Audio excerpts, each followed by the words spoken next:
I grew up in South Georgia with a single mom who struggled to make ends meet. She did the best that she could for my sister and I. Life wasn't always easy. But the good thing about growing up in a small town is that everyone is family. That was most true of my school teachers.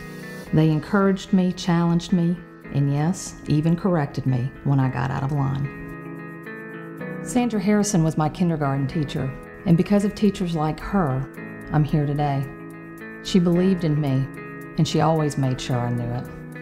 Years after kindergarten, I received a Good Citizenship Award, and she wrote me a note, and it simply said, "I always knew you were special." We were a close family, but my mother didn't earn much.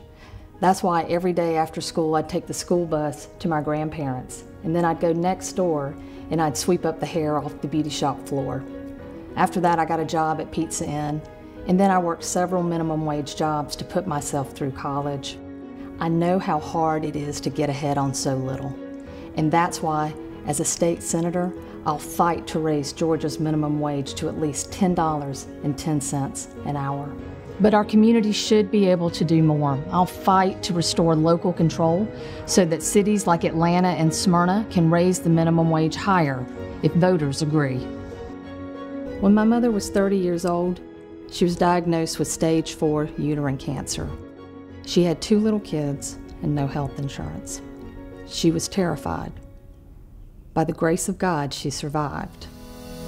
That's why, when I represent you in the state Senate, I'll fight to expand Medicaid so that every Georgian can see their doctor when they're sick. As your next state senator, I'll fight for universal pre-K, increased deductions for 529 savings accounts, and affordable education from early childhood to adulthood. My kindergarten teacher, Sandra Harrison, meant the world to me. She believed in me, she encouraged me, and even years later, she cared enough to remind me that she always knew I was special. Special. It's an election to fill a seat in Georgia Senate District 6. Special. It's a word written on a piece of paper that changed a life. But most of all, special is a word that describes you, your family, and our community. I'm Jen Jordan, and when elected, I'll fight for you every day, and I'd be honored to earn your vote on November 7th.